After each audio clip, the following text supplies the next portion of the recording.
Stephen Gaskin is een bekende cannabisactivist uit de Verenigde Staten. Hij schreef onder andere dit boekje Cannabis Spirituality en we praten met hem in Mystère.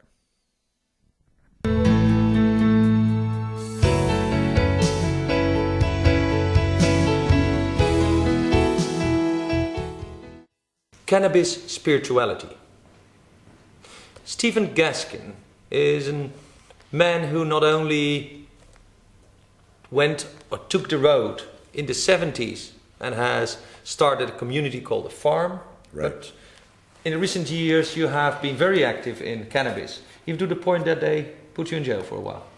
Well, I was in jail some time ago. I was in jail in 1974 and 75. But I've never given up the idea that it is between me and my own mind and not the state's business at all. Do you think that attitude, that the state should not interfere in things like cannabis, is slowly gaining ground in the States? I think it is beginning to, because the United States, from being such a huge country, is kind of a slow learner, you know, and people are just catching on to the idea that maybe white people who live in rich suburbs are a minority too.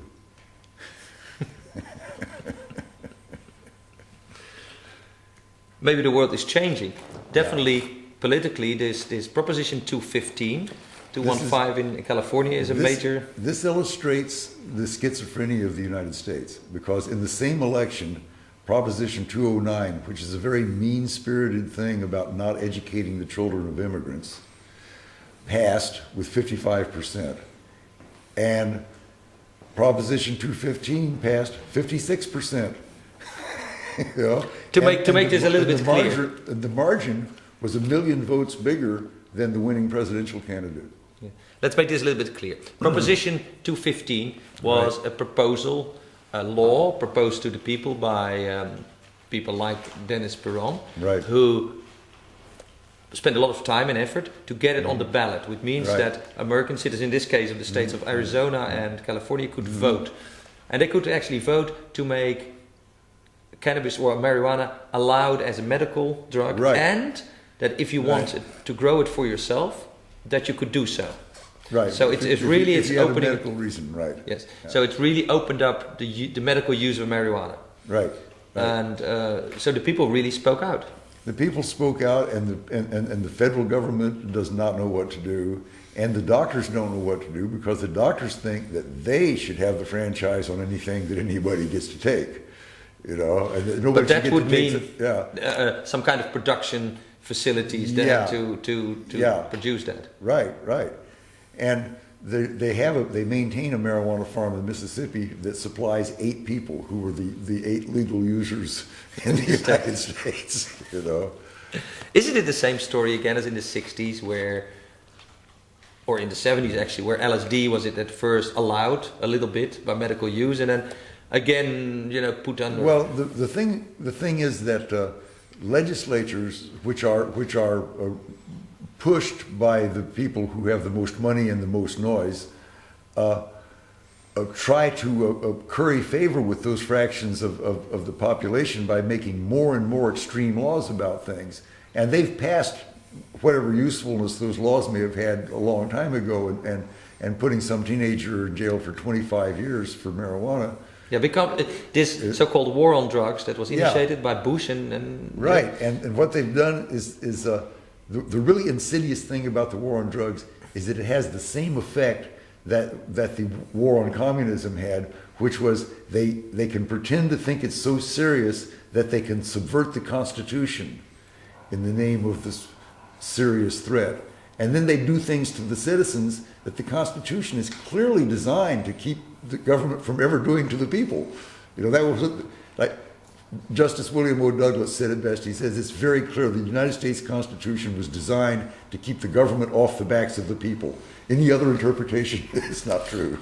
In fact, America is one of the few nations that has that clearly set out We in continental Europe have more of a feeling that the government is it's taking care of us, but the price of that is a lack of freedom, and that we have no, like, standing up. This old adage, this old wording: "Don't tread on me, don't step on me." I think this comes from early American Revolutionary days, when they were afraid that Britain was going to come take them back. Yeah, don't tread on me. And I've seen people waving a flag like that concerning all this stuff about the war on drugs. Don't stay off our backs.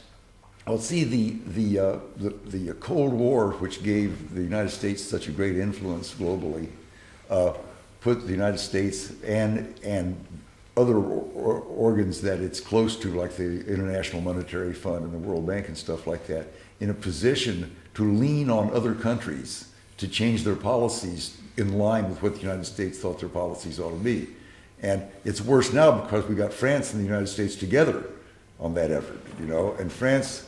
Yeah, but that is not only on cannabis, of course. No. It has been on, like, encryption of digital traffic and everything. Right. The Americans dream up an idea, and we here in Europe take it without much thinking, much critique. Yeah. We take the same thing, and then if America stops it, like this Clipper chip for encryption, it takes a while before we wake up to the fact that they gave up. So why? Yeah. You hear politicians defend it with very seriously, while the Americans already gave up because it was a stupid idea.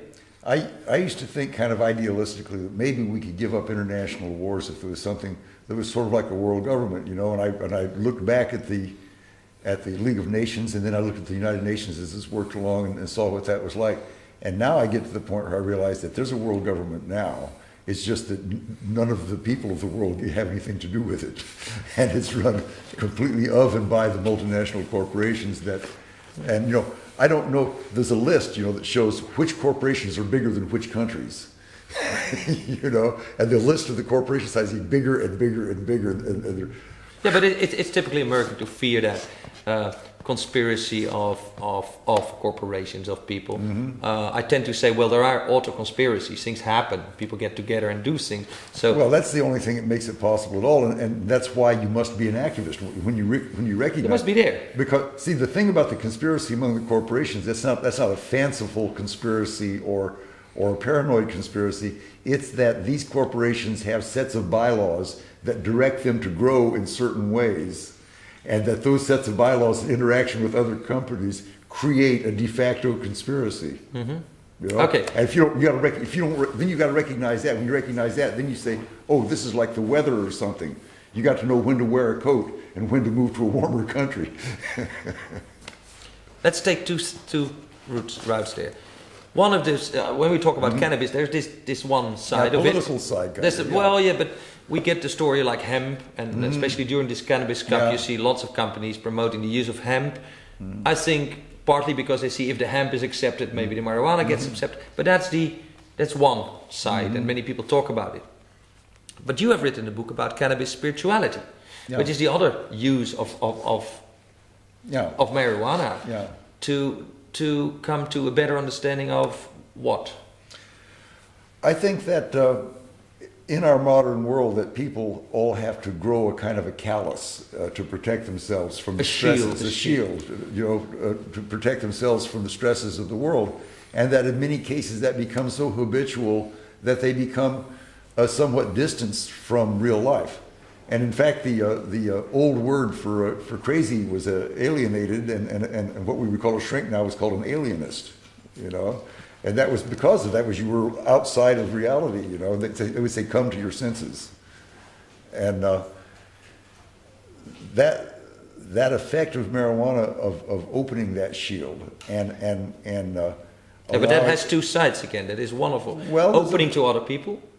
Yeah, and putting down the barriers and opening to the universe, to spirituality. Opening to yourself, and I find in a cannabis meditation that the cares and worries that are on the top of my mind each take a turn passing by on the screen. I say, no, enough of that, until I get down to see what is my really long-term life and spiritual and intellectual goal, and is the stuff I'm doing working with that, And then that's how I check if that's my compass. It's very nice to have that aid. And but do you think you could find that in, say, Zen meditation or yoga? Sure you can. But I think it was Gary Snyder who pointed out that for every person who's sitting a 10-day sesshin, somebody else is out doing their 10 days in the garden. And what is better? Who knows? Yeah.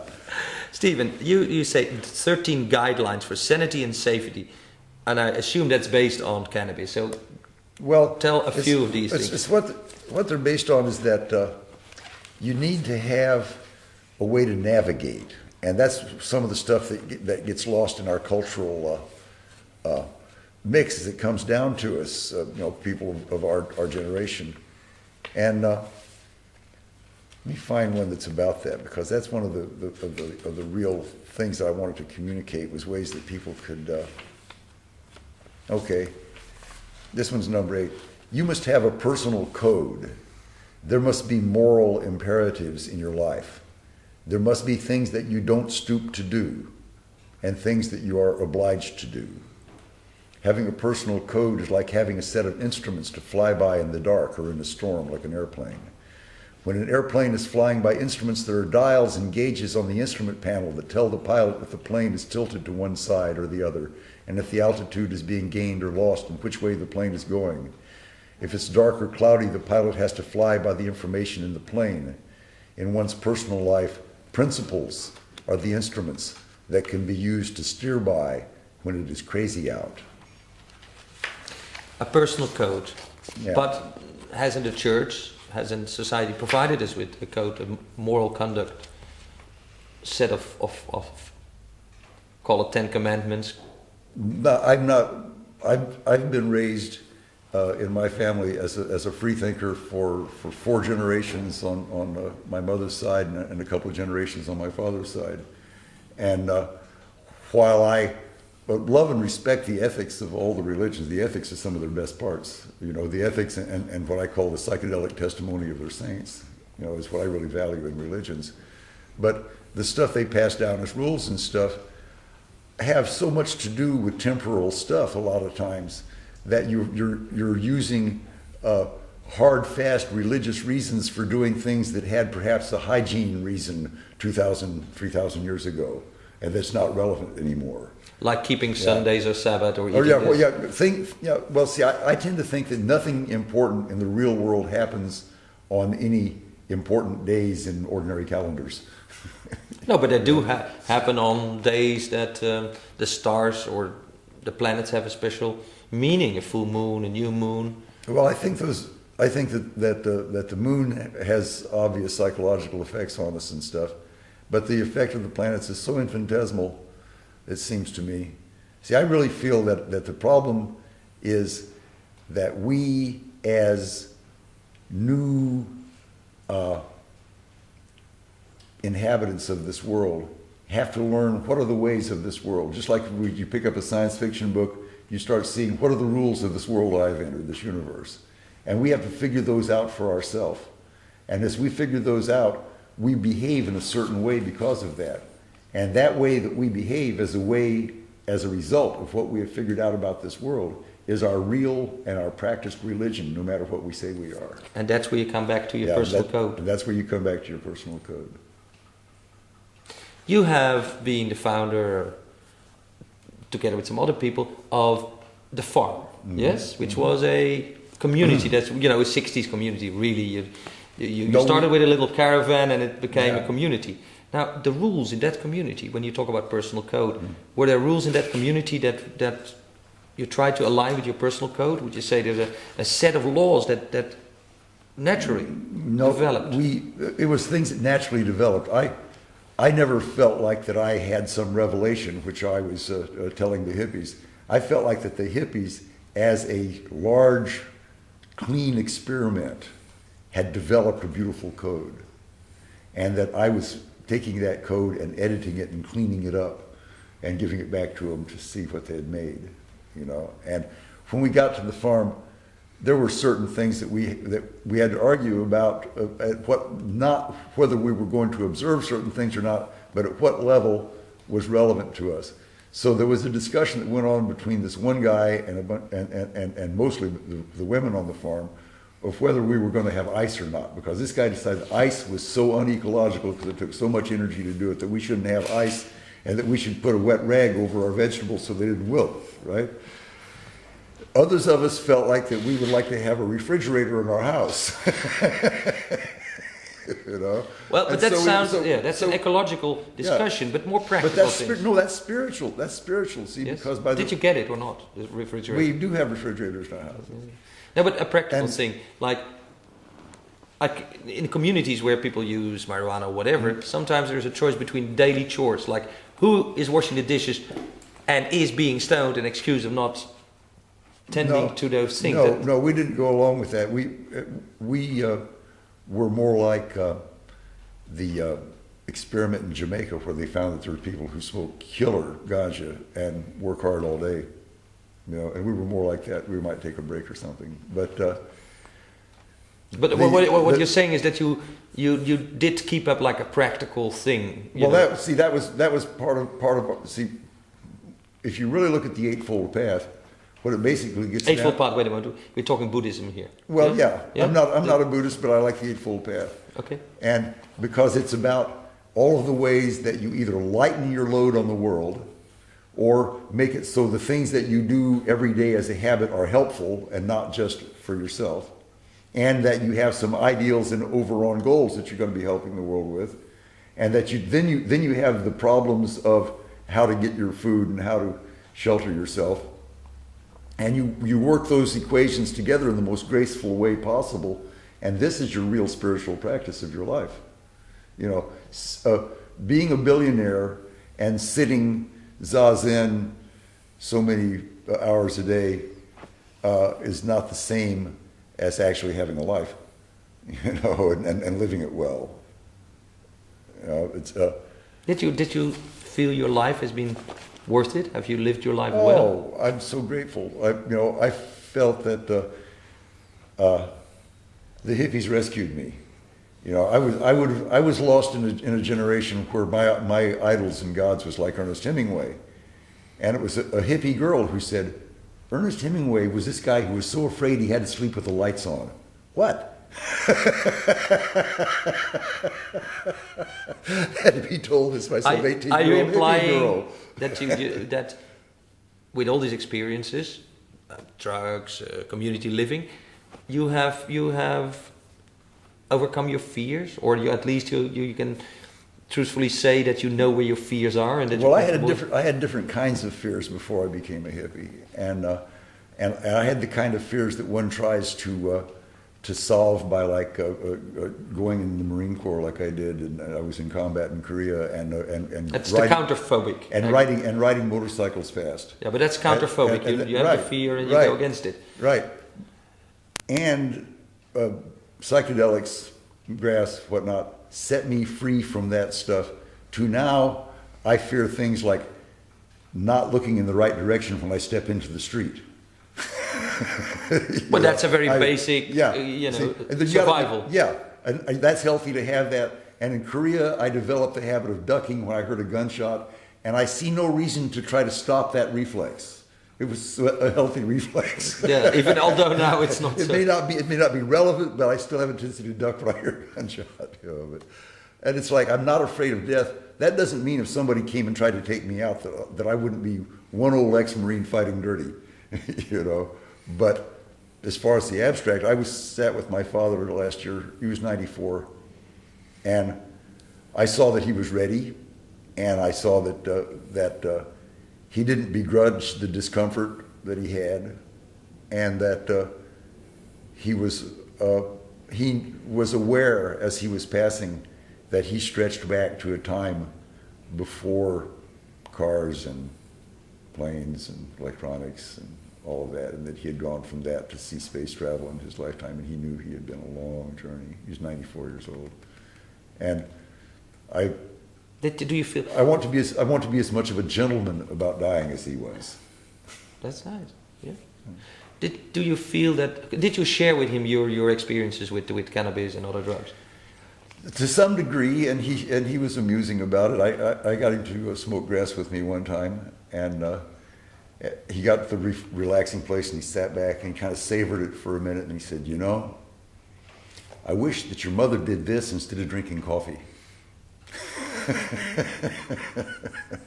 Do you think that older generation understood a bit of what we were doing, what you were doing, the 60s, the 70s, this revolution? Yeah, that they, of course, they felt threatened, but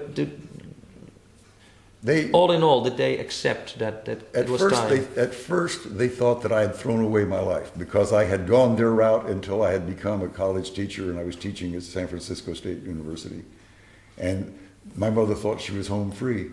And then I became a hippie, after teaching a couple of years. Yeah, but that took a while. But then in the long run, she saw that I believed in the spiritual revolution that I was doing, and that the people who were with me were nice people, that the ideals I had expressed had attracted nice, intelligent people, and that we had done great projects together, and that we were friendly with each other, and that for the most part we were honest and not backbiting with each other. And so she believed in us by who she learned us to be over the years.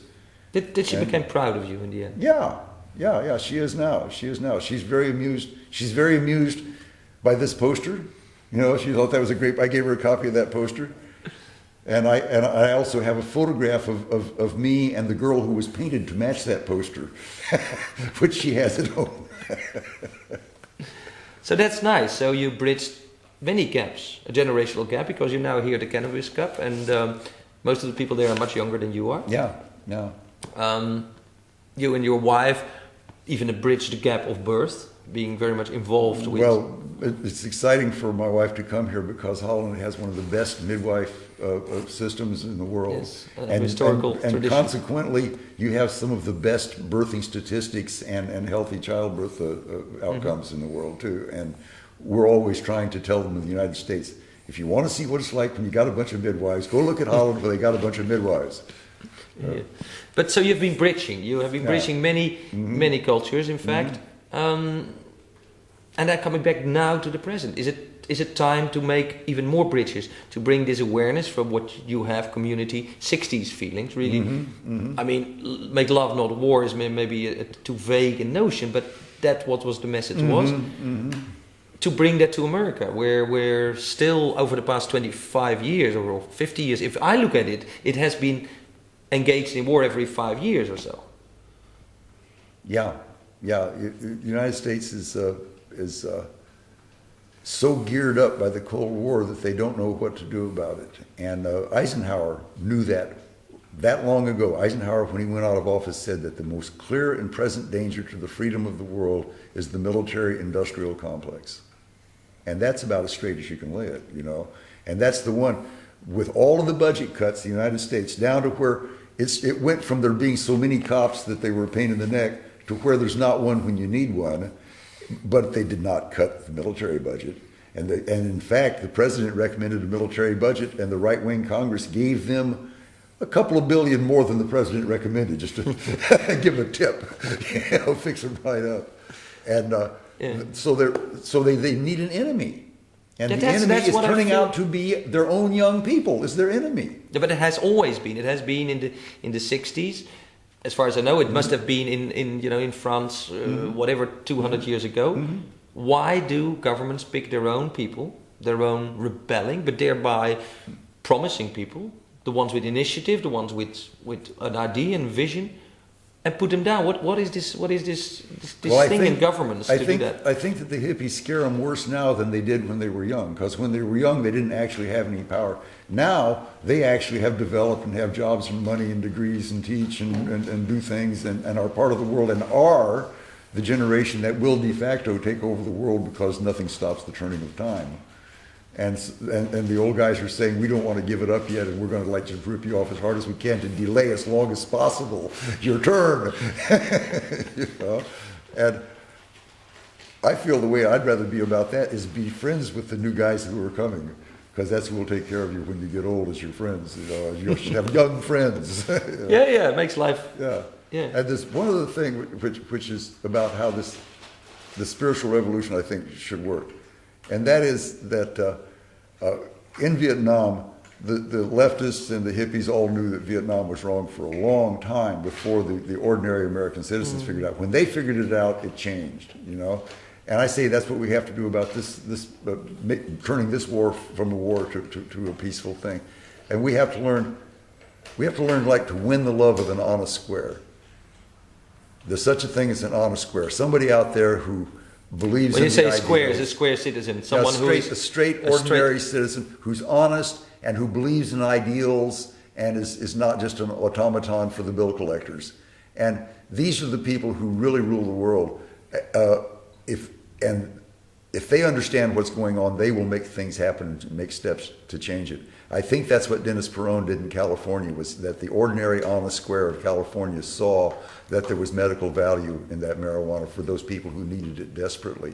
And when those ordinary honest squares understood that, they returned that big vote for Proposition 215 in California.